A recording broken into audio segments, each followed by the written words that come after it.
Self-preparation leads to control over your life.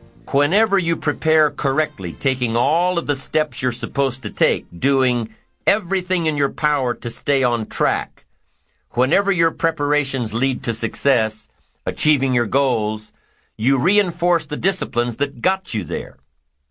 Success leads to reinforcement of the proper disciplines. If what you're doing is working, keep doing it.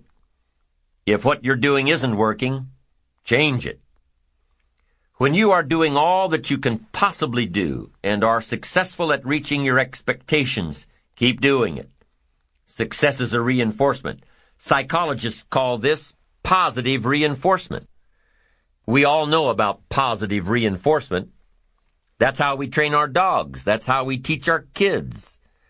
That's how the trainers at SeaWorld can get a killer whale to do tricks and follow commands and work side by side with humans. By positive reinforcement. When you bring a brand new puppy home and try to teach him not to mess in the house, what do? You reward him for going outside or scratching at the door. When you're trying to get your toddler out of the diaper stage, what do? You reward her with special presents, make her feel special for learning something new. When you're trying to get your older kids to crack the books and study, what do? You reward them when they get good grades. You teach them that the skills they are developing now will have great positive effects on their lives later. But you reward them now. This is positive reinforcement. Learning that there are rewards for doing something good, something worthwhile, something of value. The greater the value, the greater the reward. The better you do, the better your reward. The greater the value, the greater the reward. A bigger paycheck, a better house, financial freedom. It's all a reward system. Now, there are two major benefits of positive reinforcement. Number one, positive reinforcement builds good habits. If what you are doing, the habits you've gotten into, are building your ambition and increasing your success, keep doing them. Your success is reaffirming that these habits are good. Your success tells you that you need to keep doing what you are doing. By reviewing these habits that bring on success, you reinforce them, give them sticking power. Now here's the other side. By reviewing your habits, you may find out that some of them are inhibiting your success. You may find out that what you're doing every day is bad for you. Or you may realize that you've gotten out of some very good habits. Somebody says, well, I've just gotten out of the habit of taking my daily walk around the block. Well, I guess you'll just have to get in the habit of being sick down the road. Somebody says, well, I used to read the books all the time. I've just gotten out of the habit. Then change it. Go back into your disciplines. If you've just gotten out of the habit, just get back into the habit. It's called discipline.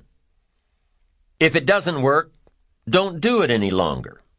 You can keep your fingers crossed if you want to and hope that it'll all straighten out. You can wish for the wind not to blow quite as severely, to change in your favor, but we call that naive at best. If the habits that you've gotten into aren't serving you, change them. You can't keep doing this any longer. Don't wish for a better wind. The key is to wish for the wisdom to set a better sail. Utilize whatever wind that blows to take you where you want to go. That is the philosophy I picked up at age 25, and it revolutionized my whole life. And here's what I found. I found it was easy. I became a millionaire when I was 31, and I found it was easy. Now here's my definition of easy. It was something I could do. I figure if it's something you can do, it's easy. But here's a little parenthesis. I worked hard at it. I made sure my disciplines were in line. I made sure my habits were good. I made sure I did all that I could. I found something that I could do, but I worked hard at it. I got up early, stayed up late, and worked hard from age 25 to 31. But what I did was easy, meaning it was something I could do. Well, you say, Mr. Rohn, if it was so easy, How come during those 6 years, all those other people around you didn't get rich? Here's why. It's easy not to. How else would you describe it? That's it. It's easy to keep doing the things that don't work. It's easy to keep bad habits. It's easy not to develop the disciplines. It's easy not to. So how come I got rich and they didn't? Here's a philosophical phrase. The things that are easy to do are also easy not to do. That's the difference between success and failure, between daydreams and ambitions. Now, the second benefit of positive reinforcement is that it creates the energy to fuel additional achievement. It gives you the drive to do more, to not only keep on doing what's right, but to do more of what's right. The disciplines that will help you grow and get ahead of it all. The knowledge that what you're doing is paying off creates more energy to keep going. How easy is it to get up in the morning when you know you're not doing all that it takes? It's not very easy at all. You can just lay there awake thinking, oh, what's a few more minutes in bed? It won't matter much anyway. Wrong. It does matter. It will matter. Now, how easy is it to get up in the morning when you're pouring it on, doing the best you can, anxious to get going, make progress toward your dreams? It's a whole different story. When you're resting to renew your reserves, it's much different than resting to avoid your day. When you're psyched up and excited for your life, when you're excited for what you've planned to accomplish for the day, it's amazing. You'll wake up before the alarm clock even tries to startle you awake. Your successes fuel your ambition. Your successes give you extra energy. Your successes pave the way for more successes. It's the snowball effect. With one success, you're excited to meet another, and another, and another. And pretty soon, the disciplines that were so difficult in the beginning, the disciplines that got you going, are now part of your philosophy. How do you know when you're successful? Do you have to be a millionaire? No. All we ask of you is that you earn all you possibly can. If you earn $10,000 a year and that's the best you can do, that's enough. God and everything else will see to it that you're okay. The key is to just do the best you can. If it's $10,000 a year, wonderful. If it's $100,000 a year, wonderful. If it's $1 million a year, wonderful. It doesn't matter $10,000 a year or $1 million a year. It doesn't matter as long as you've done the best you possibly can. Earn the most you possibly can. Be the most you possibly can. And here's why. The essence of life is growth. The essence of life is growth, to do the best you can. And here's what's interesting. Humans are the only life form that will do less than they possibly can. Humans are the only life form that will settle for less. Every other life form except human beings strive to its maximum capacity. How tall will a tree grow? Approximately. As tall as it possibly can.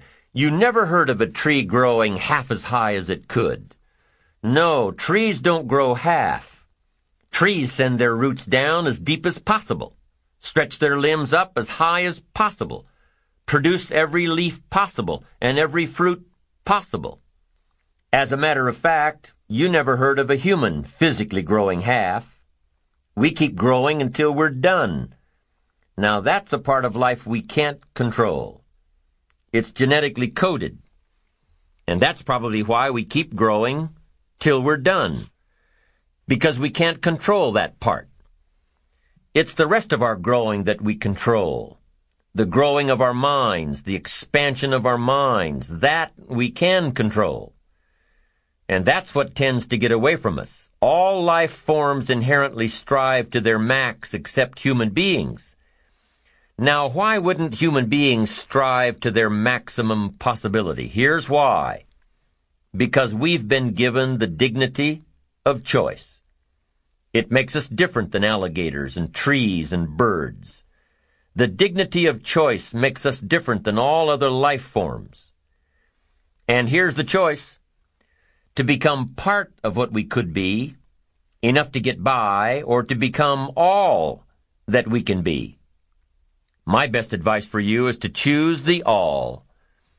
Earn all you can, make all the friends you can, read as many books as you can, develop as many skills as you can, see as much as possible, do as much as possible, make as much fortune as possible, give as much of it away as possible.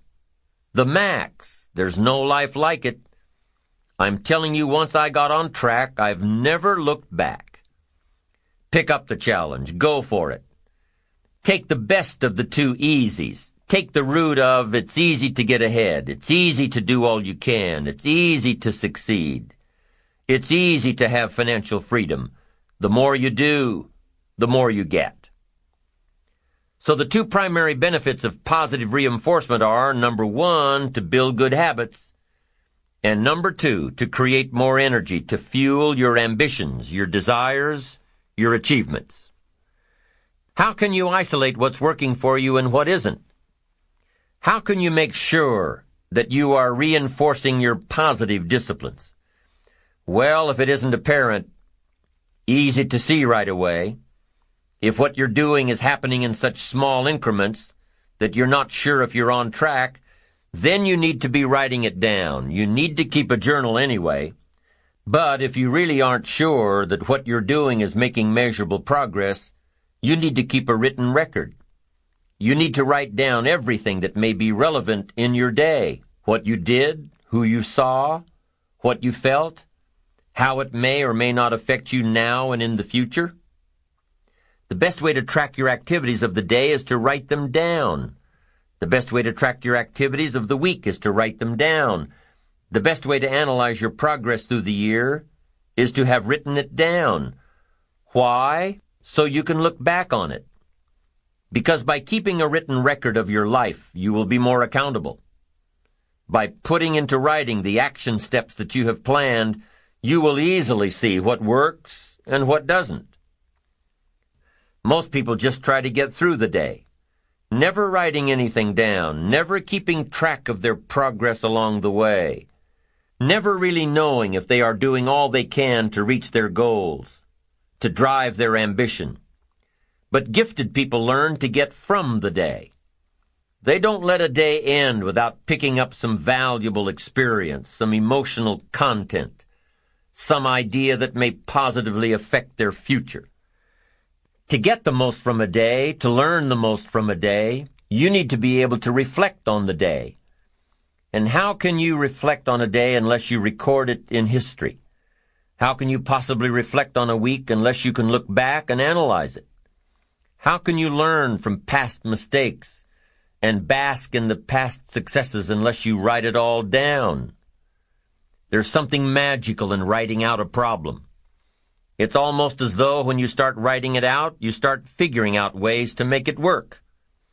Perhaps the magic is that when you write it down, you can now be objective. You can start to see objectively where you fit into the picture. You can start to see if you are being responsible, if you are being self-reliant. You are pondering it. You are trying to figure it all out. The fact that it is now on paper actually creates a space between you and the problem. And in this space that you have created, now solutions have room to grow. You see, writing about events that occur helps you to understand exactly what is happening. When we describe life to ourselves only in our minds, our imaginations tend to feed back false information about how things are, distorted information.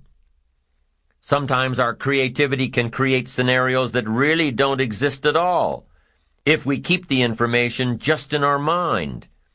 But by writing it all down, we now can become more factual, more accurate, more realistic, more logical. And then as we reread what we have written, we create a new picture in our mind. And once we see things as they are rather than how we think they are, we can see our way to make them better. It's all part of being responsible.